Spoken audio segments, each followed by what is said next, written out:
सहनाववतु सहनौ भुनक्तु सह वीर्यङ्करवावहै तेजस्विनावधीतमस्तु मा विद्विषावहै। ॐ शान्ति शान्ति शान्तिः। हरिः ॐ श्रीगुरुभ्यो नमः। हरिः ॐ। सदाशिवसमारम्भां शङ्कराचार्यमध्यमाम्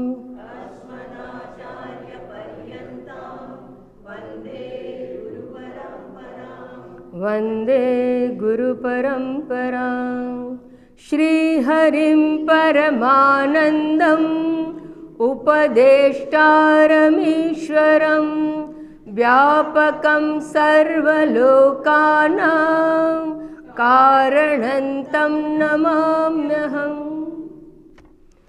શ્લોક 27 સુધી વિસ્તારપૂર્વક વિચારણા આપણે ગઈ વખતે કરી ચૂક્યા અને એમાં શ્લોક 24 થી 28 પર્યંત નીચેની લાઈન એક સમાન છે, અર્થાત આત્મા અનાત્મા વિવેક વિચારણામાં આગળ કહેવામાં આવ્યું કે આ સ્થૂળ શરીર હું નથી, એની ચર્ચા 21મા શ્લોક સુધી કરી, 22-23માં આત્માનું સ્વરૂપ દર્શાવી અને 24 થી 28ની અંદર જો આ શરીર હું નથી અને શરીરને હું માનવું એ અજ્ઞાન છે, મૂર્ખતા છે, તો જ્ઞાન શું છે? તો જ્ઞાનનો પરિચય, આત્મતત્વ શું છે, આત્મતત્વની ઓળખ એ 24 થી 28 પર્યંત આપવામાં આવ્યું અને એમાં દેહ નથી, હું નથી અને આત્મા તત્વ જે છે એ હું છું એ પ્રકારનો વિચાર કરવામાં આવી રહ્યો છે અને એમાં 27 શ્લોક સુધીની વિચારણા આપણે પૂરી કરી. હવે 28મા શ્લોક ઉપર આજે વિચારણા કરવાની છે. તો શ્લોક 28. નિર્મલો નિશ્ચલોનંતઃ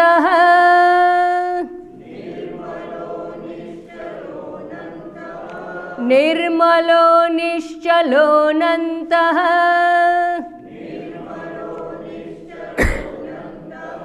शुद्धोऽहमजरोऽमरः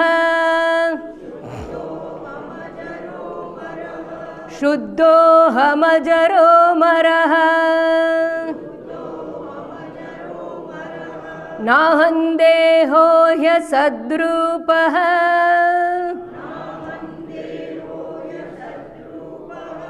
नाहं देहो ह्यसद्रूपः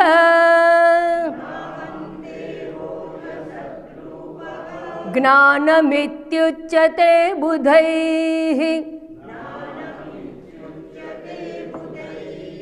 ज्ञानमित्युच्यते बुधैः निर्मलो निश्चलोऽनन्तः शुद्धोऽहमजरोऽमरः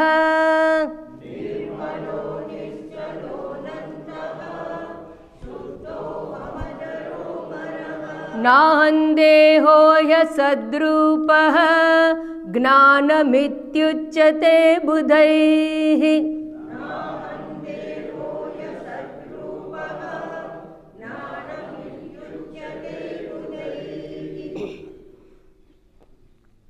અહીંયા પણ એ જ વિચારધારા આગળ ચાલી રહી છે. દરેક વ્યક્તિ બેનું મિશ્રણ છે અને જ્યારે બે વસ્તુ ભેગી થયેલી હોય ત્યારે એને છૂટું પાડવું, જુદું જાણવું, એને વિવેક કહેવામાં આવે છે. તો આત્મા અનાત્મા વિવેક વિચારમાં આત્માનું લક્ષણ પહેલી લાઈનમાં બતાવી, નીચેની લાઈનમાં આત્મા દેહથી ભિન્ન છે એવું સમજાવવામાં આવી રહ્યું છે અને કહ્યું અહમ અસદ્રૂપ દેહ ન, હું અસત એવો દેહ નથી. અને આવું જે જાણવું, આત્મા અનાત્માના ભેદને જાણવું, એને જ જ્ઞાન વિજ્ઞાન કહેવામાં આવે છે. શાસ્ત્રની પરિભાષામાં આ જ જ્ઞાન છે. અચ્છા, દરેક વ્યક્તિ બેનું મિશ્રણ છે એટલે કયા બેનું મિશ્રણ છે? જેમ દૂધની અંદર મિશ્રણ છે તો આપણે સમજીએ કે દૂધ અને પાણી ભેગા થઈ ગયા. ભેળસેળ કરવામાં આવે તો આપણને ખબર પડે કે મરચું અને લાલ રંગ ક્યાંકથી લઈ આવીને લાલ રંગનો પાવડર ઉમેરો. હિંગ હોય તો આપણને ખબર હોય કે હિંગ અને એની સાથે લોટનું મિશ્રણ કરવા ભેગું થઈ ગયું છે. તો અહીંયા દરેક વ્યક્તિમાં શું ભેગું થયું છે? તો કે જે દૂધ અને પાણી વગેરે જેટલા ભેળસેળના પદાર્થો છે કે ભેગું થયેલી વસ્તુઓ જે જગતમાં જોવા મળે છે એના કરતાં અહીંયા કંઈક અનોખી વાત છે. એવી બે વસ્તુ ભેગી થઈ છે કે જે તદ્દન વિરોધી છે. એવી બે વસ્તુ એકરૂપ થઈ ગયેલી જણાય છે કે જેને ખરેખર એકબીજા સાથે કોઈ સંબંધ જ નથી. કઈ બે વસ્તુ છે? તો કે જેવી રીતે હાથ અને પ્રકાશ, કોઈ સંબંધ જ નથી. પ્રકાશ જે બધાને ઉજાગર કરે, જેના લીધે ઉજાગર થાય છે હાથ, એ પ્રકાશ છે. પ્રકાશ એક જુદી વસ્તુ છે, પ્રકાશ્ય એવો હાથ જુદી વસ્તુ છે. બંને વચ્ચે કનેક્શન શું છે? નો કનેક્શન. ખાલી ઉજાગર કરે છે એટલું જ, આ હાથને જણાવે છે એટલું જ, વસ્તુના રંગરૂપને જણાવે છે એટલું જ. બાકી પ્રકાશને અને પદાર્થને વાસ્તવમાં કોઈ સંબંધ હોતો નથી. માટે પદાર્થનો નાશ થાય તો પ્રકાશનો નાશ નથી. પદાર્થની મર્યાદાથી પ્રકાશ મર્યાદિત નથી. આ પદાર્થમાં ફેરફાર થાય તો પ્રકાશમાં કોઈ પરિવર્તન આવતું નથી. છતાં પ્રકાશ અને આ પદાર્થ બંને એક સાથે છે, તેથી જ આપણે પદાર્થનું ભાન કરી શકીએ. એવી રીતે દેહ અને ચૈતન્ય, દેહના નાશથી ચૈતન્યનો નાશ નથી. દેહમાં ફેરફાર થાય છે, એનાથી ચૈતન્યમાં કોઈ ફેરફાર થતો નથી. અજરહ અમરહ, દેહ અજર નથી, અમર નથી, અર્થાત જરા મૃત્યુને ભરેલો છે. જેનો જેનો જન્મ છે તેનું મૃત્યુ છે. જાતસ્ય હિ ધ્રુવો મૃત્યુ, એવો આ દેહ છે. પણ દેહના વિકારોથી ચૈતન્યમાં કોઈ ફેરફાર થતો નથી. જેમ આ બોક્સના નાશ થવાથી લાઇટ ડીમ થતી નથી, એ તો એક સમાન રીતે વસ્તુને પ્રકાશે છે, વસ્તુની ગેરહાજરીને પણ સમાન રીતે પ્રકાશે. એમ વૃદ્ધત્વને પણ સમાન રીતે જણાવે છે અને મૃત્યુને પણ સમાન રીતે પ્રકાશે છે. કોના મૃત્યુને? દેહના મૃત્યુ. તો દેહ મરણશીલ છે અને ચૈતન્ય આત્મા અમરણ ધર્મા છે. દેહ વૃદ્ધાવસ્થાને ભરેલું છે, રોગગ્રસ્ત થાય છે, વ્યાધિગ્રસ્તમ કલેવરમ. અને ચૈતન્ય આત્મા અરોગ એટલે નિરામય છે, આમય રહિત, આમય એટલે રોગ, રોગરહિત છે, શુદ્ધ છે, અવિકારી છે. આમ બંને વચ્ચે તદ્દન વિરોધાભાસ છે. છતાં આપણે પોતે દેહને હું માનીએ છીએ. આ દેહાભિમાન હોવું એ જ જડ અને ચેતનનું ભેગું કરવા જેવું છે. હું કોણ છું? હું જ્ઞાતા છું કે જ્ઞેય છું? હું દ્રષ્ટા છું કે દ્રશ્ય છું? હું વિકારી છું કે અવિકારી છું? હું અજન્મા છું કે જન્મેલી છું? આ વસ્તુનો જ્યાં સુધી વિચાર કરવામાં ના આવે ત્યાં સુધી આત્મા અનાત્માનો ભેદ જણાતો નથી. અને ત્યાં સુધી ચૈતન્ય અને આત્માને એક રૂપ માની લેવાય છે અને એ જ પ્રમાણે વ્યવહાર થાય છે. જળ દેહ છે, પાંચ ભૂતોની ઉત્પત્તિ છે, પાંચ ભૂતો જળ હોવાને કારણે દેહ જળ છે. દેહ કશું કરી શકે નહીં. જેમ ટેબલ કશું ના કરી શકે એમ આ દેહ પણ કંઈ જ કાર્ય કરી શકવા સમર્થ નથી. અને એનો પુરાવો શું છે? મૃત્યુ સમયે શબ પડ્યું હોય એ કોઈ પ્રકારની ક્રિયા ન કરી શકે, કોઈ પ્રકારની ક્રિયા ન. વારંવાર સ્વામીજી પ્રશ્ન પૂછે છે કે તમે આંખથી જોયો છે કે શેનાથી જોયો? તો શબને આંખ છે, જોઈ ના શકે. કાન છે, ચલો આંખ તો કદાચ બંધ થઈ ગઈ, આંખ મીચાઈ ગઈ એવું કે મૃત્યુ સમયે, પણ કાન તો ખુલ્લા છે. મૃત્યુ જવા દો, સુષુપ્તિમાં પણ કાન ખુલ્લા છે, કંઈ સંભળાતું નથી. સુષુપ્તિમાં પણ ઊંઘી ગયા ત્યારે પણ નાકથી શ્વાસ લેવાનું ચાલુ છે, પણ શીરો બનાવીને ખાઈ જાય લોકો ઘરના, ખબર ના પડે કે આપણી ગેરહાજરીમાં આપણે ઊંઘી ગયા ને પતાવી દીધું કામ. એટલે જ માં છે ને હંમેશા છોકરા ઊંઘી જાય ત્યારે ઘણું બધું કરી લેતી હોય કે જે છોકરાને ખબર ના પડવા દેવાની. તો કાન છે, આ કાન, આંખ, નાક, કાન બધું છે, છતાં પણ એ ક્રિયાશીલ હોતા નથી. તો શું આપણી ગેરહાજરી છે? ના, આપણી તો હાજરી છે. જો આપણી હાજરી હોય અને ગંધનું જ્ઞાન ના થાય, શબ્દનું જ્ઞાન ના થાય, એનો અર્થ એ કે આ શરીરથી હું કોઈક ભિન્ન તત્વ છું. રોજબરોજનો અનુભવ, સામાન્ય અનુભવ, માત્ર સામાન્ય વિચાર કરવામાં આવે તો પણ આ દેહ હું નથી ને એ સ્પષ્ટ સમજાયું.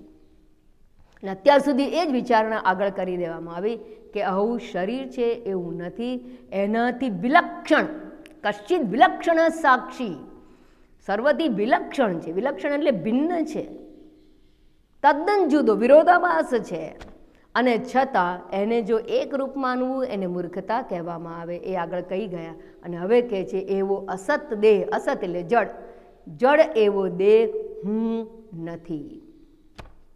તો હું કોણ છું? તો પહેલી લાઈનમાં વળી પાછું આત્મતત્વનું નિરૂપણ કરવામાં આવ્યું. ગઈ વખતે સમજી ગયા ત્યાં નિર્ગુણો, નિશ્ચલ, નિત્ય, નિત્યમુક્ત, એ જ વાત અચ્યુત, એ જ બીજા શબ્દો દ્વારા અહીંયા કહેવામાં આવ્યું. નિર્મલ અહમ, હું નિર્મળ છું.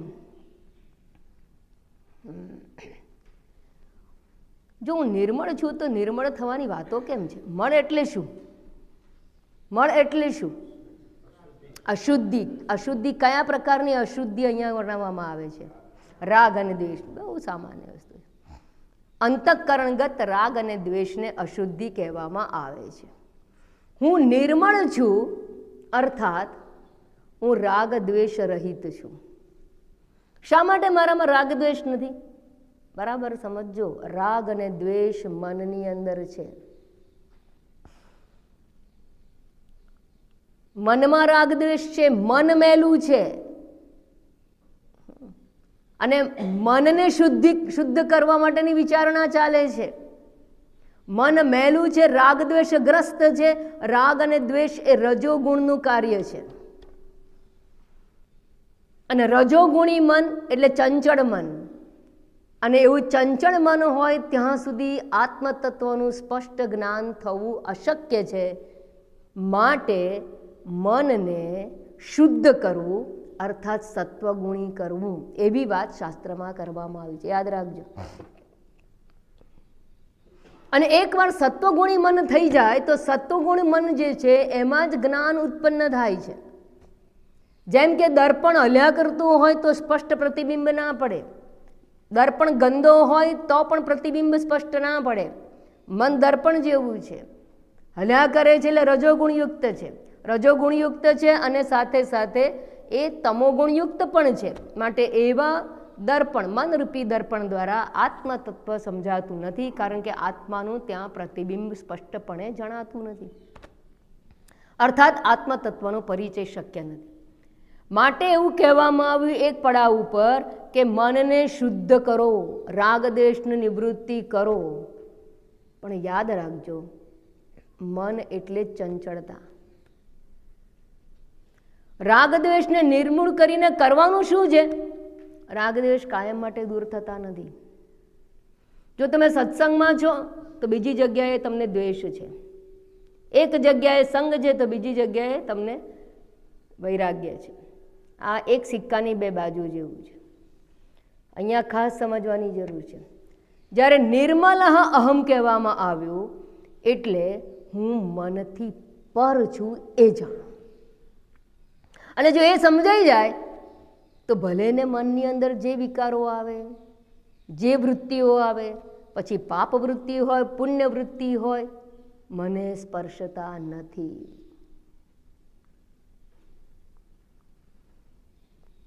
ગુણાતીત તત્વ હું છું. તો રજોગુણ, તમોગુણ, સત્વગુણ મનના લક્ષણ છે, મારા નહીં. રજોગુણ અને તમોગુણથી મન અશુદ્ધ કહેવાય, સત્વગુણથી મન શુદ્ધ થાય. પણ હું ગુણાતીત, નિર્ગુણ, ગુણાતીત હોવાને કારણે નિત્ય શુદ્ધ છું. એ અહીંયા શંકરાચાર્ય જણા નિર્મલ. મળ ત્રણે ત્રણ શરીરગત મળ છે. જેમ કે આ સ્થૂળ શરીર છે એ તો કચરાથી ભરેલું છે. એની અંદર તો મળ, મૂત્ર, લીંટ, થૂંક, પિયક, લોહી, હાડકા, આ બધું શું છે? અશુદ્ધિ છે. અને એટલે તો આપણે જ્યારે શવ હોય ને એને સ્પર્શ કરીએ તો સ્નાન કરવાની વાત, કારણ કે એ અશુદ્ધિ છે. જીવતો માણસ અડી જાય તો આપણને નથી વાંધો આવતો, પણ મૃત શરીર છે એને સ્પર્શ કરો તો સ્નાન કરવાની વાત કરવામાં આવે, કારણ કે એ તો અશુદ્ધ છે, જળ છે. એને શુદ્ધ કરનાર કોણ છે? ચૈતન્યની હાજરી, ઉપસ્થિતિ. તો સ્થૂળ શરીર છે એ તો મળગ્રસ્ત છે, અશુદ્ધ જ છે, એને શુદ્ધ કરવાનો પ્રશ્ન રહેતો નથી. વળી અનેક રોગોનું ઘર છે, જન્મ્યા ત્યારથી ભૂખ અને તરસરૂપી રોગ છે. ક્ષુદ્વ્યાધિશ્ચ ચિકિત્સતામ પ્રતિદિનમ ભિક્ષૌષધમ ભુજ્યતામ. ક્ષુધા એ વ્યાધિ છે, એટલે ક્ષુધા નામનો રોગ લાગુ પડ્યો છે અને તરસ તૃષા નામનો રોગ લાગુ પડ્યો. ક્યારથી લાગુ પડ્યો? જન્મ્યા ત્યારથી ફીડિંગ ચાલુ છે, શરીરને પોષણ આપવાનું કામ ચાલુ છે. તો એ આ શરીર તો વ્યાધિગ્રસ્ત જ છે, માટે એને કહે વ્યાધિગ્રસ્તમ કલેવર એટલે શરીર. સારું, તો સૂક્ષ્મ શરીર એટલે કે મન એટલે કે અંતઃકરણ એ પણ અશુદ્ધ જ છે, રાગ અને દ્વેષથી ભરેલું છે. હા, માત્રા ઓછી વધતી હોઈ શકે, યાદ રાખજો. અને જેટલી માત્રા રાગ દ્વેષની ઓછી હશે એટલું પ્રતિબિંબ ચૈતન્યનું સ્પષ્ટ પડવાને કારણે સ્પષ્ટ જ્ઞાન થતું જશે, આત્મતત્વનું જ્ઞાન થતું જશે. માટે રાગ નિવૃત્તિ કરવાની કહેવામાં આવી, દ્વેષ નિવૃત્તિ કરવામાં. આ રાગ દ્વેષની નિવૃત્તિની વાત આવે ને ત્યારે આપણા મનની અંદર એક વસ્તુ સ્પષ્ટ થાય છે કે હા, અમારામાં રાગ ના હોવો જોઈએ. હા, અને આપણને એમ થાય કે મને તો કોઈ પ્રત્યે આસક્તિ છે જ નહીં, રાગ છે જ નહીં. પણ તમને એક વાત ખબર છે? રાગ ન હોવો એને શું કહેવાય? નહીં, રાગ ન હોવો એને શું કહેવાય? વિરાગ. વિગત રાગ યસ્માત સહ વિરાગ. વિરાગ એટલે વૈરાગ્ય. પણ વૈરાગ્ય શબ્દ ભારેખમ લાગે છે. રાગની નિવૃત્તિ કરવી છે તો વૈરાગ્ય વગર સંભવ નથી. રાગની નિવૃત્તિનું નામ જ વૈરાગ્ય છે. વૈરાગ્ય એટલે અનાસક્તિ, આસક્તિ રહિત હોવું, રાગ રહિત હોવું. અને યાદ રાખવાનું, રાગ એ જ ભવરોગનું મૂળ છે, સંસાર ચક્રનું મૂળ છે. પુનરપી જનનમ પુનરપી મરણમનું મૂળ જે છે એ રાગ. એટલું જ નહીં, તમામ દુઃખોની ઉત્પત્તિ જનની રાગ છે. રાગ છે ત્યાં જ દુઃખ છે, જ્યાં રાગ નથી ત્યાં દુઃખ નથી. જ્યારે જ્યારે દુઃખની અનુભૂતિ થાય, સમજવાનું કે ક્યાંક ક્યાંક મન આપણું આસક્ત છે, જોડાયેલું છે. અને એવો વિચાર કરતા કરતા આસક્તિ મુક્ત થવું, એને જ રાગની નિવૃત્તિ કહેવામાં આવે, અને એને જ વૈરાગ્ય કહેવાય, એને જ અનાસક્તિ કહેવામાં આવે. તો મન છે એટલે કે સૂક્ષ્મ શરીર છે એ પણ રોગ અશુદ્ધિયુક્ત છે. કારણ શરીર, 3 શરીર છે આપણા. કારણ શરીર એ પણ રોગ અશુદ્ધિયુક્ત છે. કઈ અશુદ્ધિ છે? અજ્ઞાન. કારણ શરીરનું નામ જ અજ્ઞાન છે. કારણ કોઈ શરીર નથી, એ કોઈ બોડી નથી, કોઈ ફોર્મ નથી. કારણનું નામ જ અજ્ઞાન. અને અજ્ઞાન છે ત્યાં સુધી આપણને જન્મ પ્રાપ્ત થવાનો. કોનું અજ્ઞાન? આત્મ સ્વરૂપનું અજ્ઞાન. અર્થાત હું દેહ છું એવું જ્ઞાન. આત્મ સ્વરૂપનું અજ્ઞાન એટલે હું અજન્મા છું એનું અજ્ઞાન. અર્થાત હું જન્મું છું, જન્મેલી છું એવું જ્ઞાન, એને જ અજ્ઞાન કહેવામાં આવે છે.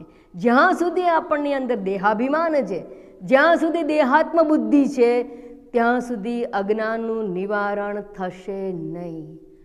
હું આ ઊંધા કાન પકડું છું એટલા માટે કે આપણે વિચારતા શીખીએ. દેહાભિમાન ટકાવવું છે અને અજ્ઞાન નિવારણ કરવું છે. તો શાસ્ત્ર અજ્ઞાન નિવારણ કરે છે, અર્થાત દેહાત્મ બુદ્ધિને દૂર કરવાનો પ્રયત્ન કરે છે, અને આપણે દેહાત્મ બુદ્ધિ પકડી અને આત્મજ્ઞાન પ્રાપ્ત કરવા પ્રયત્ન કરે છે. ઇમ્પોસિબલ. દેહ છોડવાનો નથી, દેહાત્મ બુદ્ધિ છોડવાની છે. દેહાત્મ બુદ્ધિ છોડવાની છે એટલે શું? સમજવાનું છે પોતાને કે હું દેહ નથી. દેહ નથી એવું સમજવું, એને દેહનો ત્યાગ કહેવાય.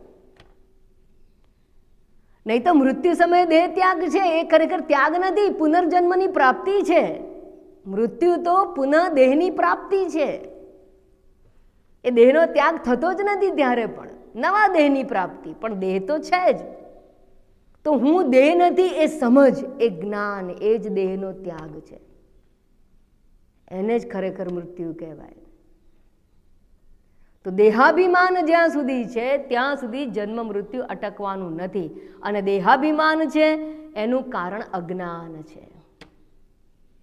એનું કારણ અજ્ઞાન છે. અજ્ઞાન છે એટલે શું? આત્મ સ્વરૂપનું અજ્ઞાન. આત્મ સ્વરૂપનું અજ્ઞાન એટલે શું? કે હું અજન્મ અવિનાશી છું એનું અજ્ઞાન. આપણે તો હજારો વાર સાંભળી ગયા કે આત્મા અજર છે, અમર છે, સતચિત આનંદ. આટલું એક વાક્ય યાદ રહે તો ઓળખાણ પડી જાય. કોઈને ઓળખવા હોય તો કેટલા શબ્દો, બાયોડેટામાં કેટલા બાયોડેટા જોઈએ? આપણી પાસે તો ઢગલાબંધ છે આત્મા. હમણાં અત્યાર સુધીના શ્લોકોમાં એ તત્વ જણાવવામાં આવ્યું. અવિકારી છું, અજન્મા છું, નિરામય છું, વ્યાપક છું, હા, નિરાભાસ છું. નિરાભાસ તો બહુ ટેકનિકલ શબ્દ. આ બધું જ્યારે સ્વયં પ્રકાશ સ્વરૂપ છું, સતચિત આનંદ છું, આ તો આપણને ખબર જ છે. તો પ્રોબ્લેમ ક્યાં છે? પ્રોબ્લેમ એક જ જગ્યાએ છે કે ખરેખર એને આત્મા માની બેઠા. આત્મા આપણા માટે કોઈ મિસ્ટર આત્મા છે કે જે આવો આવો છે. હા, એટલે એનું ઓળખાણ જેમ વ્યક્તિની ઓળખાણ પડે ને. આપણે પ્રાઇમ મિનિસ્ટર કોણ? નરેન્દ્રભાઈ મોદી. તો નરેન્દ્રભાઈ મોદી કોણ? તો કે અહીંના વતની, અહીંના આમ આમ આમ આમ આમ લાંબુ લાંબુ લાંબુ આપણે પરિચય હોય. બસ એવો આત્માનો લાંબો લાંબો લાંબો પરિચય. જ્યાં સુધી આવી રીતે આત્માની ઓળખ હશે ત્યાં સુધી અનેક જન્મો જશે તો પણ સંસાર બંધનથી મુક્તિ થશે નહીં. એટલે ગઈ વખતે પણ મેં આ વાત કરી છે, અત્યારે પણ હું આ વાત કરું. એટલે અહીંયા શંકરાચાર્યજી પણ કે છે અહમ શુદ્ધ. પહેલી લાઈનમાં જો અહમ શબ્દ વાપર્યો છે. આ આત્મા કોણ છે? આત્મા એટલે અહમ, માય સેલ્ફ. સેલ્ફ એટલે આત્મા. હું અજર અમર છું. આ જેટલો જેટલો પરિચય છે મારો પરિચય છે. હું અનંત છું, હું પૂર્ણ છું, હું નિર્મળ છું. નિર્મળ હું છું. મને નિર્મળ થવાની જરૂર નથી. પણ દેહાત્મ બુદ્ધિ હશે ને તો મન કદાપી નિર્મળ થઈ જ ના શકે. બહુ સ્વાભાવિક છે. શરીરને જ્યાં સુધી હું બુદ્ધિ હશે ત્યાં સુધી બ્લડ રિલેટિવ બધા મારા. એક વાત, ધારો કે બ્લડ રિલેટિવ આપણા ના હોય, લોહીના સંબંધીઓ આપણા ના હોય, પણ આ શરીરને જે મદદરૂપ હોય, સહાયક હોય, હેલ્પફુલ હોય અથવા એને વખાણનારા હોય એ મારા. બરાબર? એ બધા મારા. જેમ કે ભાજપાના કોઈ લીડર હોય પણ એની કોઈ સેવા ના કરે, પણ ભાજપ પક્ષ એનો છે ને, એટલે એની સેવા કરે બધા એમના. કોંગ્રેસ હોય તો એની સેવા કરે બધા એમના. એ મારા મતને જે અનુમોદન આપે એ પણ મારા. મારા વખાણ કરે એ પણ મારા. મારા શરીરની સેવા કરે એ તો મારા હોય જ હોય. જ્યાં સુધી દેહાત્મ બુદ્ધિ હોય ત્યાં સુધી મારા અને પરાયાની ભાવના સમાપ્ત થવાની જ નથી. હા, એટલે મેં આગળ વાત કરી કે અમુક લેવલ સુધી ચિત્તની શુદ્ધિ અનિવાર્ય છે અને માટે કર્મયોગનો સિદ્ધાંત શાસ્ત્રમાં આપવામાં આવ્યો છે કે નિષ્કામ કર્મયોગ દ્વારા ચિત્તની શુદ્ધિ કરો. ભગવદ્ ગીતામાં 1 થી 6 અધ્યાય નિષ્કામ કર્મયોગ માટે કહેવામાં આવે. પણ મનને શુદ્ધ કરવું સંપૂર્ણતઃ શક્ય નથી. કમ્પેરેટિવલી શુદ્ધ થાય અને જ્યારે મન શુદ્ધ હોય, જેમ કે દર્પણ સ્થિર થઈ જાય ત્યારે એકવાર તમારું મોઢું જોઈ લો, પછી સમજાઈ જાય કે હું કોણ છું. પછી આખો દિવસ દર્પણની અંદર જોયા રાખવાની જરૂર નથી. પછી એકવાર સમજાઈ ગયું કે હું કોણ છું, પછી એ જ્ઞાન કાયમ માટે રહે. બસ એવી રીતે એકવાર સમજાઈ જાય કે ચૈતન્ય આત્મા હું છું, દેહ હું નથી, પછી એ જ્ઞાન હંમેશ માટે રહેતું હોય છે. તો નિર્મલ અહમ, હું નિત્ય શુદ્ધ છું, માટે કહું શુદ્ધ અહમ. વળી કહું અજરહ અમરહ. જરા એટલે વૃદ્ધાવસ્થા, મરા એટલે મૃત્યુ, મૃત્યુને મરવું એટલે મૃત્યુ. અમરહ એટલે મૃત્યુ રહિત હોવું. અજરહ એટલે વૃદ્ધાવસ્થા રહિત હોવું. તો વૃદ્ધાવસ્થા અને મૃત્યુ બંને શરીરને સાંકળીને છે. શરીરના 6 વિકારો કહેવામાં આવ્યા. એમાંના છેલ્લા 2 જે વિકાર છે એ એક છેલ્લે અજર અને પછી મૃત્યુ. અપક્ષીયતે વિનશ્યતિ. આ બંને વિકાર અર્થાત હું અવિકાર, અહમ અજરઃ અહમ અમરઃ અર્થાત હું વૃદ્ધાવસ્થા રહિત છું, હું મૃત્યુથી ભિન્ન છું અર્થાત મારું મૃત્યુ નથી અને માટે હું અવિકારી છું. એટલે આત્માનું અવિકારી સ્વરૂપ બતાવવામાં આવ્યું છે. શરીર મોટું થાય છે, શરીર વૃદ્ધિને પ્રાપ્ત કરે છે, શરીરનો જન્મદિવસ આવે છે, આત્માને નહીં. આત્મા તો અજન્મા છે. હું જો અવિનાશી છું તો હું અજન્મા છું. અને આપણો વ્યવહાર કેવો છે? અજન્મા હું છું છતાં મારો જન્મદિવસ છે. કેટલું બધું ચિંતન જરૂરી છે. અનંત, વળી આગળ કહે છે હું અનંત, નિશ્ચલ અનંત. હું નિશ્ચલ છું. નિશ્ચલ છું એટલે ચલાયમાન નથી. એટલે કેવું છે? સ્થિર. બના જેવું, પથરા જેવું. પથરો સ્થિર હોય, એક જગ્યાએ પડ્યો હોય, જ્યાં સુધી એને હલાવવામાં ના આવે ત્યાં સુધી પડ્યો હોય. તો શું આત્મા નિશ્ચલ અર્થાત હલતો ચાલતો નથી એવો છે? અપાણીપાદ, એને પગ નથી, હાથ નથી એવું ઉપનિષદે કહ્યું. એટલે હાથ પગ વગરનો આત્મા જાય ક્યાં? અચલ જ હોય ને. અચલ એટલે શું? આકાશવત છે. આકાશ ક્યાંય જઈ ના શકે. કેમ? કારણ કે એવું કોઈ સ્થાન નથી આ ધરા ઉપર કે જ્યાં આકાશ નથી. હું આ ધરાના સંદર્ભમાં, પૃથ્વીના સંદર્ભમાં કહું. આત્માનું આકાશનું દ્રષ્ટાંત આપવાના. આકાશ એટલે આત્મા નથી, પણ આકાશની કલ્પનાથી આત્મતત્વને ઓળખી શકીએ એટલે દ્રષ્ટાંત આપવામાં આવે. આકાશનું આવવું જવું નથી, હવાની અવરજવર છે. વાયુ એક જગ્યાથી બીજી જગ્યાએ જાય. વાયુ સર્વત્ર ગો મહાન, સર્વત્ર જતો હોય વાયુ, પણ એમાં હલનચલન છે. ઝડપથી ફૂંકાય વાયુ, વાવાઝોડું કહેવાય એને. આત્માને કોઈ હલનચલન નથી, કારણ કે આકાશની જેમ સર્વવ્યાપક છે. નિશ્ચલ અને અનંત. આવો આ ચૈતન્ય આત્મા ક્યાં છે? અંતરહિત છે. અનંત એટલે અંતરહિત. અને અંત 3 પ્રકારના હોય. એક દેશથી અંત હોય, એક કાળથી અંત હોય, અને ત્રીજું વસ્તુગત અંત હોય. દેશથી અંત ખબર છે, તમે ત્યાં છો, અહીંયા નથી, હું અહીંયા છું, ત્યાં નથી. તો આ શરીર દેશથી અંત છે. હું અહીંયા છું કહું છું એનો અર્થ એવો નથી કે હું આત્માની વાત કરું, હું દેહની વાત કરું. તો દેહ કેવો છે? તો કે છે દેશથી અંત છે. આત્માને દેશથી અંત નથી. અર્થાત કેવો છે? એ કોઈ એક જગ્યાએ મર્યાદિત નથી. એનો અર્થ શું થયો? સર્વવ્યાપક છે. જ્યારે દેશથી અંત નથી એવું કહેવાય, અર્થાત સર્વવ્યાપક છે. ક્યાં ક્યાં છે? સર્વવ્યાપક એટલે ક્યાં છે? સર્વત્ર એટલે કેટલા લોક છે આમાં? બ્રહ્માંડમાં 14 લોક કહેવામાં આવે. સર્વત્ર છે એટલે બ્રહ્માંડમાં તો છે જ ને. સર્વત્ર એટલે ત્યાં છે ને. પણ એ તો જાગ્રતના 14 લોક કહેવાય. સ્વપ્નલોકમાં પણ આત્મા છે, સુષુપ્તિમાં પણ આત્મા છે. તો સર્વત્ર છે અર્થાત સર્વ કાળે છે, સર્વ અવસ્થામાં છે અને સર્વ દેશમાં. સર્વ દેશમાં છે એટલે સમગ્ર વિશ્વમાં છે, બ્રહ્માંડમાં છે, અને સાથે સાથે સર્વ અવસ્થાની અંદર, જાગ્રત, સ્વપ્ન અને સુષુપ્તિની અંદર પણ એ છે. દેશથી અંત નથી, કાળથી અંત નથી. કાળથી અંત નથી એનો અર્થ શું થયો? જેમ તમે કહો દેશથી અંત નથી, અને બહુ સરસ જવાબ મળ્યો મને કે એ વ્યાપક છે.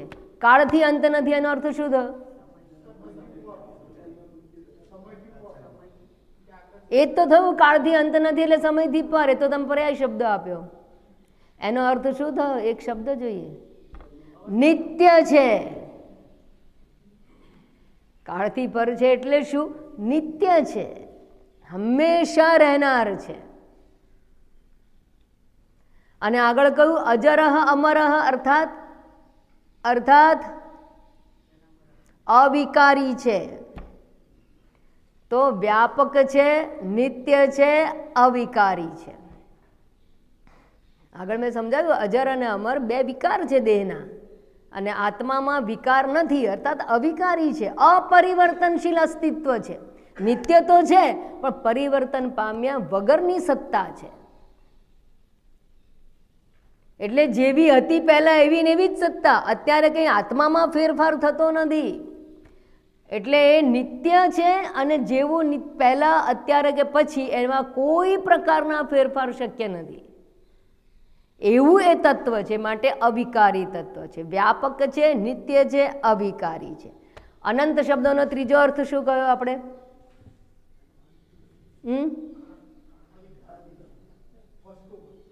વસ્તુગત મર્યાદા રહિત. વસ્તુગત મર્યાદા એટલે શું? તો કે દરેક વસ્તુની અંદર પોતાની એક ક્વોલિટી હોય છે, એનો ગુણ હોય છે. તો ગુણતઃ મર્યાદિત છે. અને અનેક વાર મેં દ્રષ્ટાંત આપ્યો. એક માણસ કંજૂસ છે, અર્થાત દાની નથી. એક દયાળુ છે, એટલે હિંસક નથી. એટલે દયાળુ છે તો હિંસક નથી, એટલે એનાથી મર્યાદા થઈ ગઈ ને. એક છે, એક નથી. એક બહુ અભિમાની છે. અભિમાની છે એટલે શું? નમ્રતા નથી, ગુણતઃ મર્યાદિત. મરચું તીખું છે એટલે કડવું નથી, ગુણથી મર્યાદિત. પણ આ પરમ તત્વ જે છે અનંત છે, એટલે અંતરહિત, ગુણથી પણ મર્યાદા નથી. તો સતચિત અને આનંદ શું છે?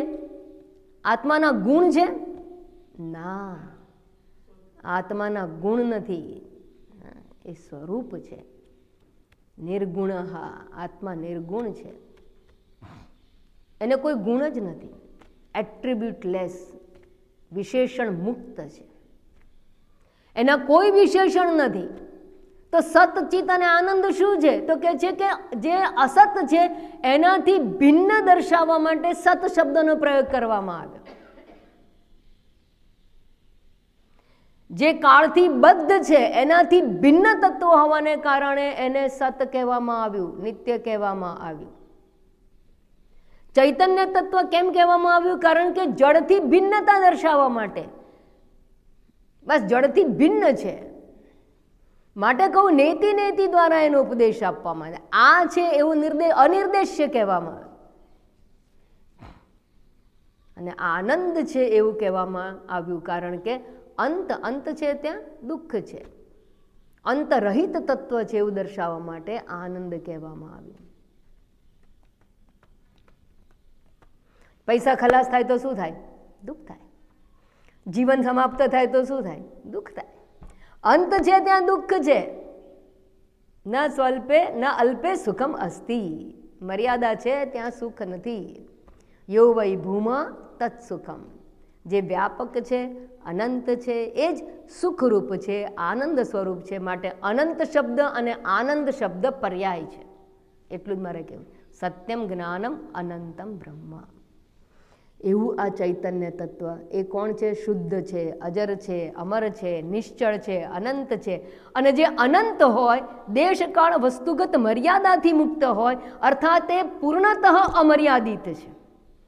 પૂર્ણતઃ અમર્યાદિત છે અર્થાત પૂર્ણ છે.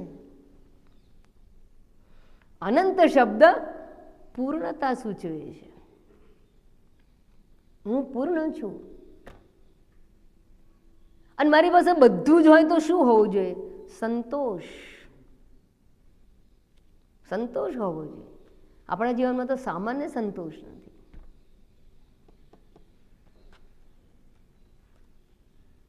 તો અનંત છે અર્થાત પૂર્ણ છે. પૂર્ણ હોય, અનંત હોય, અમર્યાદિત હોય, એ કદાપી બે ના હોય. જો બીજું હોય તો એ બીજાથી એ પૂર્ણ ના કહેવાય. અને માટે એ કેવું છે? અદ્વિતીય છે. એના જેવું બીજું નથી કે એનાથી ભિન્ન બીજું કંઈ નથી. માટે અદ્વિતીય છે.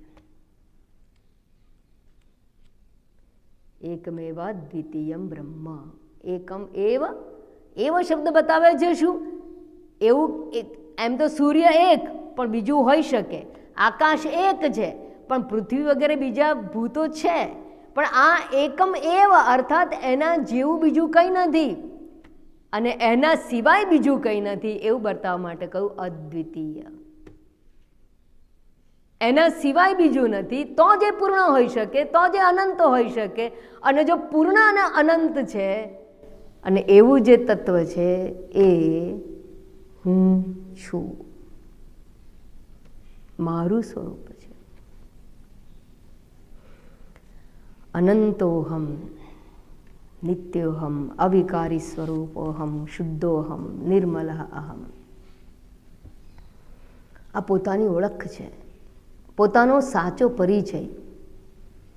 આપણે પોતાની ઉપાધિનો પરિચયથી તો ઘણો વ્યવહાર કરીએ છીએ, પણ પોતાના સત્ય સ્વરૂપનો પરિચય પોતાને કરાવવો એને કહેવાય નિધિધ્યાસન.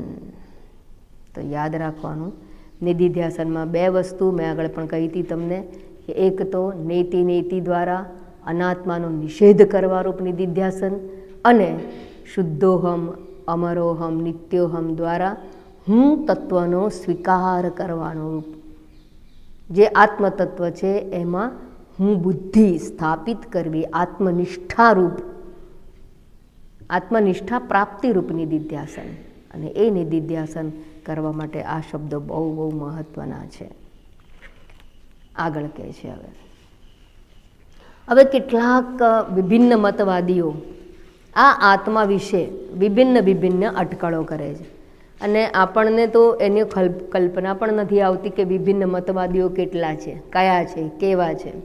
તો એને ઉપદેશ આપતા, એને સત્યને સમજાવવા માટે હવે 29મા શ્લોકમાં આત્મતત્વની વાતને સ્વીકારીને, આ આત્મા હું છું એવો સ્વીકાર થઈ ગયો, એવું સમજાઈ ગયું છે આપણને.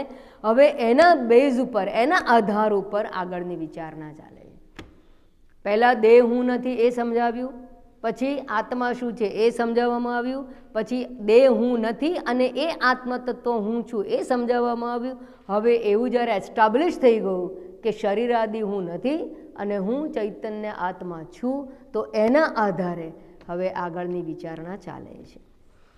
સ્વદેહે શોભનમ સંતમ,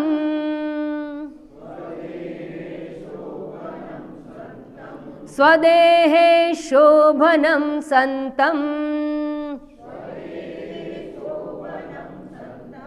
પુરુષાખ્યં ચ સંમતમ, પુરુષાખ્યં ચ સંમતમ. કિમ મૂર્ખ શૂન્યમાત્માનમ, કિમ મૂર્ખ શૂન્યમાત્માનમ, દેહાતીતં કરોષિ ભોઃ, દેહાતીતં કરોષિ ભોઃ. સ્વદેહે શોભનમ સંતમ, પુરુષાખ્યં ચ સંમતમ.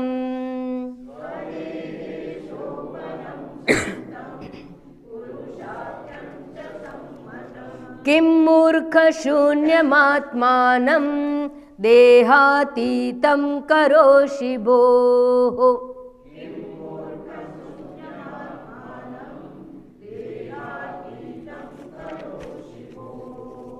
ભો મૂર્ખ, સંસ્કૃતમાં છે ને દરેક શબ્દ દરેક વિચારીને મૂકવામાં આવતા હોય.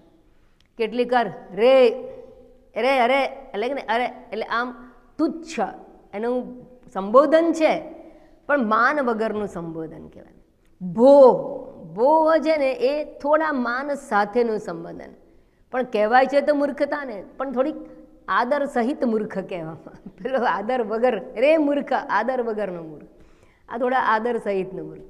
ભવાન, ભવાન એટલે આદર કહેવાય. ભગવન એટલે ઉત્તમ આદર આપ્યો, કોઈને કહે ભગવન. અહીંયા કહ્યું છે મૂર્ખ, ભો મૂર્ખ એટલે કેવું છે, રિસ્પેક્ટ વગર મૂર્ખ કહેવામાં આવે, લિટલ રિસ્પેક્ટ. ભો મૂર્ખ. સ્વદેહે શોભનમ પુરુષાખ્યમ દેહાતીતમ આત્માનમ સંતમ. અર્થાત પહેલા ભાષાંતર જોઈએ, ભો મૂર્ખ, હે મૂર્ખ, સ્વદેહે શોભનમ, પોતાના દેહની અંદર સુશોભિત છે. શોભિત છે એટલે શું અર્થ જોઈશું આપણે, શોભે છે એટલો અર્થ લઈએ અહીંયા. પુરુષાખ્યમ, એનું નામ શું આપવામાં આવ્યું છે? પુરુષ. આત્માને પુરુષ નામથી શાસ્ત્રમાં ઓળખવામાં આવે છે, એટલે કે સંમતમ. સંમતમ એટલે પ્રસિદ્ધ, જે પુરુષ નામથી શાસ્ત્રમાં ઉપનિષદોમાં પ્રસિદ્ધ છે. ઉત્તમ પુરુષસ્તન્ય પરમાત્મેત્યુદાહૃત. તો પુરુષ શબ્દ વડે પરમાત્મા કહેવાયો છે. તો પુરુષ શબ્દ એના પ્રસિદ્ધ, પ્રસિદ્ધ પુરુષ કહેવાયો છે. એવા આત્માને કેવો છે? દેહાતીતમ, દેહથી પર, પુરુષ નામે ઓળખાતો, શાસ્ત્રમાં પ્રસિદ્ધ. વળી શોભનમ, પોતાના દેહની અંદર શોભી રહેલો, એટલે ઉપલબ્ધ હોવા છતાં પણ નિત્યોપલબ્ધિ સ્વરૂપોહમ આત્મા, નિત્ય ઉપલબ્ધિ સ્વરૂપ હું હોવા છતાં પણ, હે મૂર્ખ, આત્માનમ શૂન્યમ કિમ કરોશી, તું પોતાને શૂન્ય કેમ કહે છે? નથી એવું કેમ કહે છે? અર્થાત આત્મા નથી એવું કહેનારા કેટલાક મતવાદીઓ છે. એમાં બે પ્રસિદ્ધ મતવાદી છે, એક ચારવાક છે અને એક માધ્યમિક બૌદ્ધો. મને સમજાયું નથી કે કેટલી આ મહેનતથી આ ફિલોસોફીને એસ્ટાબ્લિશ કરનાર શંકરાચાર્યજીએ બૌદ્ધ ધર્મની જે ખોટી સમજ છે એને દૂર કરીને બૌદ્ધ ધર્મનો તો ઉચ્છેદ થઈ ગયો. આપણી પરંપરામાં અત્યારે એવું કંઈ ચાલી રહ્યું છે, પહેલાં તો જેટલાના ઘરમાં જતા ને તો આપણે દરવાજાની સામે જોઈએ ને તો મોટાભાગે કાં તો ગણપતિની મૂર્તિ હોય ને કાં તો કૃષ્ણ ભગવાનની મૂર્તિ હોય, કાં તો કોઈ શિવજીની હોય. અત્યારે તો જેના અથવા રામ દરબાર હોય. અત્યારે તો જેના ઘરમાં જુઓ તો કોનો ફોટો હોય? ભગવાન બુદ્ધની મૂર્તિ. સર્વત્ર જુઓ તમે. ભગવાન બુદ્ધ આપણે અવતારી પુરુષ કહીએ છીએ, સ્વીકાર્ય છે, નમન છે, પણ જેની પાછળની ફિલોસોફી એને ખેંચી જાય છે ત્યાં આપણો મતભેદ છે. અને એવું કહેવાય છે કે ભગવાન બૌદ્ધે સત્યને ઉજાગર કરતી વખતે મૌન રહ્યા છે, કારણ કે સત્ય કેવું છે? વાચાતીત છે. અને માટે એમના મૌનને એમના અનુયાયીઓ અનેક રીતે અર્થઘટન કરીને ચાર પ્રકારના એના સિદ્ધાંતો રજૂ થયા છે: સૌત્રાંતિક, યોગાચાર, શૂન્યવાદી અને ક્ષણિક વિજ્ઞાનવાદી. ચાર પ્રકારના ફાંટા છે એની અંદર. એમાં એક માધ્યમિક ફાંટો છે, એ આત્માને શૂન્ય છે. શૂન્ય છે અર્થાત નથી એવું કહે છે. અને એવું આર્ગ્યુમેન્ટ છે, તમે આત્માને જોયો છે? તો કે ના, નથી જોયો. તો પછી કેવી રીતે સ્વીકારો છો છે? મોટો આર્ગ્યુમેન્ટ. અને આપણી મોટાભાગની પ્રજા કેવી છે? હા, આ તો તર્કયુક્ત વાત છે, આત્માને ક્યાં કોઈ જોયો છે તો એનો સ્વીકાર કરીએ. એટલે આપણી મોટાભાગની પ્રજા અને અત્યારની વર્તમાન પેઢી આ વાતને સ્વીકારી લે છે, પણ એમાં બહુ મોટો દોષ રહેલો છે, બહુ મોટી ભૂલ છે. ક્યાં લઈને જશે એ વસ્તુ? તમે આત્માનો નિષેધ કરો છો તર્કને જાણ્યા, ખરેખર તો ઇટ ઇઝ ઇલોજિકલ ઓલ્સો, પણ એ સમજ્યા વગર જો ખેંચાઈ જવામાં આવશે, એ દિશામાં જશે તો જડતાની અંદર પરિણમશે. તો એ વાતને સમજાવવા માટે શંકરાચાર્યજીએ લાલ લાઇટ આપેલી છે અને આપણને પણ સજાગ કર્યા. એ કહે છે સ્વદેહે શોભનમ સંતમ, સ્વદેહે સંતમ. આ આત્મા આપણા દેહની અંદર જ છે. એટલે આ પ્રવચનની પહેલાં મેં કહ્યું કે પ્રત્યેક દેહ બે વસ્તુનું મિશ્રણ છે, એક ચેતન અને એક જડ. એ બે ભેગા થઈ ગયા છે. હું દેહ છું એ શબ્દમાં, અર્થાત હું દેહ છું એ વિચારણાની અંદર બે વસ્તુનું મિશ્રણ થઈ ગયું છે, ચૈતન્યનું અને જડતાનું. હું ચંચળ છું એટલે મનને મેં માની દીધું. તો મન પણ શું છે? પંચમહાભૂતમાંથી ઉત્પન્ન થયું છે. સૂક્ષ્મ શરીર પંચમહાભૂતનું કાર્ય, સ્થૂળ શરીર પંચમહાભૂતનું કાર્ય, અને પંચમહાભૂત જડ છે. માટે ઇન્દ્રિયોને હું માનવું એ પણ જડતા. કોઈ એવું નથી કહેતું સ્થૂળ શરીર હું છું, એવું તો કોઈ બોલતું નથી. પણ હું વૃદ્ધ છું, હું રોગી છું, હું નિરોગી છું, હું સશક્ત છું, આ બધા શબ્દો શું બતાવે છે? દેહાત્મ બુદ્ધિ. હું અને દેહને એક કર્યા. આવી રીતે વ્યવહાર કરીએ છીએ આપણે. હું ચાલું છું, હું રોજ સવારે ઉઠીને મોર્નિંગ વોક કરું છું. આ કોના સંદર્ભમાં છે? શરીરના સંદર્ભ. હું સવારે 4 વાગે ઉઠી જાઉં છું. કોણ ઉઠે છે? શરીર. તો શરીરમાં હું બુદ્ધિ આવી રીતે વણાયેલી છે. એ કોઈ એવું કહેવાની જરૂર નથી કે હું દેહ છું, એવું તો કોઈ બોલતું નથી. પણ વિચારોની અંદર દેહાત્મ બુદ્ધિ છે. હું જોઉં છું કે તમે જે કરી રહ્યા છો એ ખોટું છે. કોણ જુએ છે? આંખ. ઇન્દ્રિયોની અંદર હું બુદ્ધિ. હું સાંભળું છું, તમે બોલો ને, કર્ણેન્દ્રિયમાં હું બુદ્ધિ. તો હું બુદ્ધિ તો ઇન્દ્રિયોની અંદર પણ રહેલી છે. એટલે સીધે સીધું નથી કહેતા કોઈ કે હું આંખ છું, હું કાન છું. પણ હું સાંભળું છું, હું જોઉં છું, હું બોલું છું. હમણાં હું તમને કહું છું, હું તમને જવાબ આપું છું. કેવી રીતે આપશો? વાણી દ્વારા. તો વાણીની અંદર હું બુદ્ધિ આવી ગઈ. તો માતાજી આપણે શું બોલવાનું? હું બોલું છું, હું જવાબ આપું છું, હું સાંભળું, એવું નહીં કરવાનું.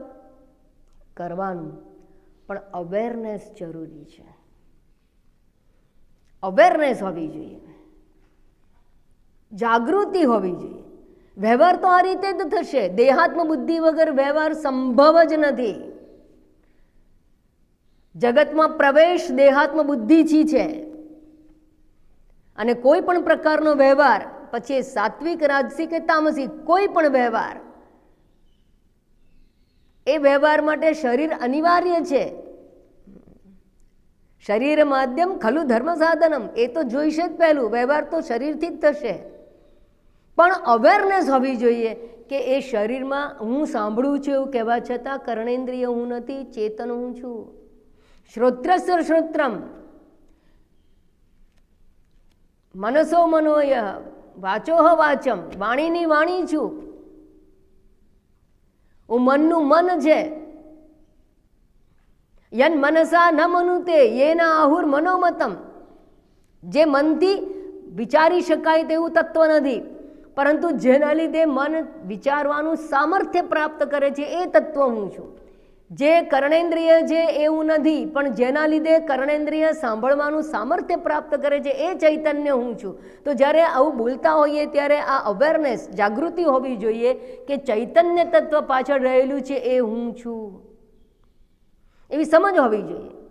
અત્યારે ટ્યુબલાઇટના પ્રકાશમાં વાંચીએ છીએ, તમે મારા માઇકથી સાંભળો છો, લાઉડ સ્પીકરથી સાંભળો છો. આ બધાની વચ્ચે કામ કોણ કરે છે? એક વીજળી. તો ભલે આપણે એમ કહીએ કે લાઇટથી વાંચ્યું છું, પણ આપણને ખબર છે વીજળી છે તો લાઇટથી વંચાય છે, વીજળી છે તો કાને લાઉડ સ્પીકરથી સંભળાય છે. તો કેટલી અવેરનેસ છે! બંનેનું જ્ઞાન છે, બંનેને જુદા જાણીએ છીએ. કોઈ દિવસ ભેગા નથી કરતા કે બલ્બ અને ઇલેક્ટ્રિસિટી એક છે. ના. ગઈકાલે આમ ચૂલા પર તપેલું પડ્યું, તપેલું પકડવા ગઈ ને તો દાઝી ગઈ. કોનાથી દાઝ્યા? તપેલાથી. કોનાથી દાઝ્યા? તેલ પડ્યું એટલે. તો તેલથી દાઝ્યા, તપેલાથી દાઝ્યા. આવું કહીએ છીએ ત્યારે તમને ભાન નથી કે તેલમાં કોઈ દિવસ ગરમી ના હોય, તપેલામાં ગરમી ના હોય. ગરમી ક્યાંથી આવી? અગ્નિમાંથી. દાઝો છો શેનાથી? અગ્નિથી. છતાં બોલીએ છીએ તપેલાથી દાઝ્યા. છતાં બોલીએ છીએ તપેલાથી દાઝ્યા કે તેલથી દાઝ્યા. પણ તેલથી દાઝ્યા કહેવા છતાં આપણને તેલ અને અગ્નિનો ભેદ ખબર છે. વ્યવહારમાં ભલે બોલો છો તેલથી દાઝ્યા, વ્યવહારમાં ભલે કહો છો તપેલું પડ્યું માથા પર અને દાઝી ગયા, તપેલું પકડ્યું અને દાઝી ગયા, પણ અંદર ખબર છે કે દાઝવાનો ગુણ તપેલાનો નથી. એટલે જ્યારે આપણે દુકાનમાં તપેલું લેવા જઈએ તો એવું નથી કહેતા કે સાણસી આપો તપેલું પકડું, કારણ કે આપણને ખબર છે કે તપેલામાં કોઈ ગરમી નથી. એ તો સમજ છે જ. ગરમી તો અગ્નિમાં જ છે, સાચવવાનું તો અગ્નિથી જ છે, તપેલાથી નહીં કે તેલથી નહીં. તેલે ઠંડુ જ હોય. નહીં તો માલિશ કોણ કરાવે? અત્યારે શિયાળાની અંદર તેલ માલિશ કરે છે ને, તો કેવી રીતે કરાવે? ટૂંકમાં જેમ એવો વ્યવહારમાં બોલાવા છતાં પણ સભાનતા છે, જાગૃતિ છે, એવી રીતે વ્યવહાર આ પ્રકારે કરવા છતાં પણ હું ચૈતન્ય આત્મા ભિન્ન છું, મારાથી જ વ્યવહાર ચાલે છે, છતાં હું અવ્યવહાર્ય છું.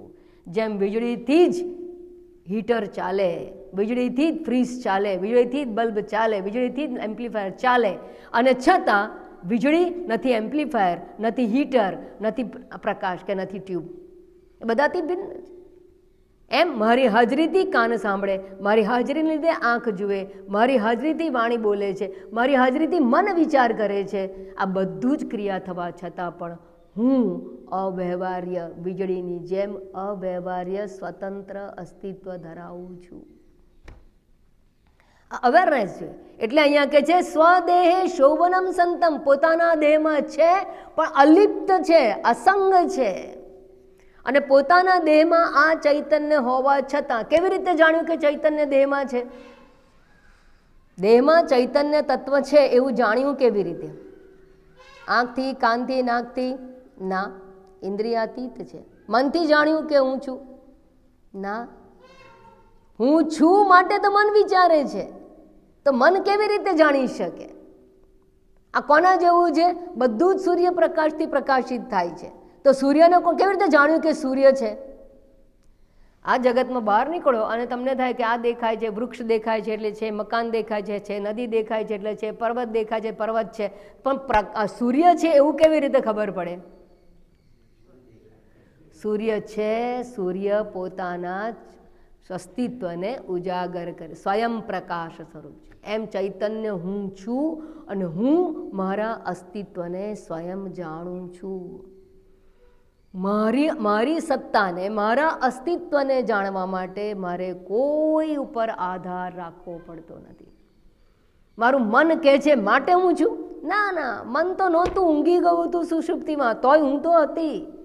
પછી મન જાગ્યું એટલે મેં કહું કે હું જાગી. હું જાગી એટલે કોણ જાગ્યું? મન જાગ્યું. કોણે કહ્યું હું જાગી? મેં કહ્યું. એ હું કોણ? જે મન નહોતું ત્યારે હું હતી, એ જ મન જાગે એને નોંધ લઈ શકે. કોણ પહેલું આવ્યું એ કોણ જાણી શકે? જે અહીંયા હોય તે. બસ એમ હું છું માટે મેં જાણ્યું કે હું જાગી, જાગ્રત અવસ્થામાં આવી. તો હું સ્વયં પ્રકાશ સ્વરૂપ છું, અર્થાત હું સાક્ષી ચૈતન્ય સ્વરૂપ છું, સર્વનો સાક્ષી, અવસ્થાત રહે સાક્ષી. સ્વદેહે શોભનમ સ્વયં પ્રકાશતયા વર્તમાનમ પ્રમાણ નિરપેક્ષતયા ભાસમાનમ. પ્રમાણ રહિત મારું જ્ઞાન. મારે કોઈ પ્રમાણની જરૂર નથી મારા અસ્તિત્વને જાહેર કરવા માટે. શું ઇન્દ્રિયો દ્વારા જાણીએ છીએ કે હું છું? ના, તો પ્રત્યક્ષ પ્રમાણની જરૂર નથી. શું અનુમાનથી, તર્ક દ્વારા જાણીએ છીએ કે હું છું? ના ના, તર્ક તો હું કરું છું, હું ઉપયોગ કરું છું મનનો અને તર્ક કરું છું. મારી સત્તા છે, હું છું, એટલે હું અનુમાન ગમ્ય પણ નથી, પ્રત્યક્ષ ગમ્ય પ્રમાણ દ્વારા પણ જાણી શકાય તેમ નથી. તો બાકીના બધા જે પ્રમાણ છે એ તો બધા પ્રત્યક્ષ અને અનુમાનને આધારે છે. અને માટે હું અપ્રમેય છું, પ્રમાણ નિરપેક્ષ સત્તા છે મારી. હું છું અને હું સ્વયં પોતાને જણાવું છું. મારી સ્વયં સત્તાને પ્રકાશનાર હું જ છું, અર્થાત મારું ચૈતન્ય સ્વરૂપ સત્તા છે, ચેતન સત્તા છે. વીજળીમાં કરંટ છે કે નહીં જાણવા માટે શું કરવું પડે? આ બલ્બની અંદર કરંટ છે કે એના માટે પહેલાં લઈ આવે, ટેસ્ટર લઈ આવે છે. પણ વીજળીમાં કરંટ છે કે નહીં જાણવા શું કરવું પડે? અડો વીજળી, પછી ખબર પડે. વીજળીમાં કરંટ છે, કરંટ સ્વરૂપ જ, કરંટનું નામ જ વીજળી છે. એટલે હું છું એ ભાન હોવું એનું નામ જ ચૈતન્ય સત્તા છે. હું છું એ ચૈતન્ય સત્તા બતાવે છે, ચિત્ત સ્વરૂપ સત્તા, ચિત્ત સ્વરૂપ અસ્તિત્વ. એટલે હું સત છું અને હું ચિત્ત છું એવું નહીં, ચૈતન્ય રૂપ અસ્તિત્વને જ સતચિત્ત કહેવામાં આવે. તો સ્વદેહે શોભનમ સંતમ, પોતાના શરીરની અંદર સ્વદેહે. સ્વદેહે કેમ કહ્યું છે? જો એ અન્યત્ર હોય તો જાણવું અઘરું પડે. તમારા મનને હું ન જાણી શકું, સોરી, તો મનની પાછળ જે ચૈતન્ય હોય કેવી રીતે જણાય? માટે અહીંયા કોઈ સ્વદેહ. સ્વદેહ કહેવા પાછળનું તાત્પર્ય એ છે કે બધે જ છે, નથી એવું નહીં, પણ સ્વદેહમાં હું ઉપલબ્ધ છું. હું મને જાણું ક્યાં? પોતાના અંતઃકરણના સાક્ષી રૂપે જાણું. પોતાના સાક્ષી કોણ? હું છું. કોનો સાક્ષી? મનનો સાક્ષી, ઇન્દ્રિયનો સાક્ષી. તો પોતાની અંદર ઉપલબ્ધ હોવાને કારણે, ઉપલબ્ધિ રૂપે હોવાને કારણે, ઉપલબ્ધ થવાને કારણે, સાક્ષી ચૈતન્ય રૂપે ઉપલબ્ધ થવાને કારણે સ્વદેહે કહેવામાં આવ્યું. સ્વદેહે એટલે અન્ય દેહમાં નથી એવું નહીં, છે તો વ્યાપક, પણ જાણવું ક્યાં? સ્વદેહે. એટલા માટે ઉપનિષદ કહે યો વેદ નિહિતમ ગુહાયામ. કેવું છે? કેવી રીતે જણાશે? આવતી વખતે, આવતીકાલે. ઓમ પૂર્ણમદ પૂર્ણમિદમ પૂર્ણાત પૂર્ણમુદચ્યતે પૂર્ણસ્ય પૂર્ણમાદાય પૂર્ણમેવાવશિષ્યતે. ઓમ શાંતિ શાંતિ શાંતિ. હરિ ઓમ શ્રી ગુરુભ્યો નમઃ.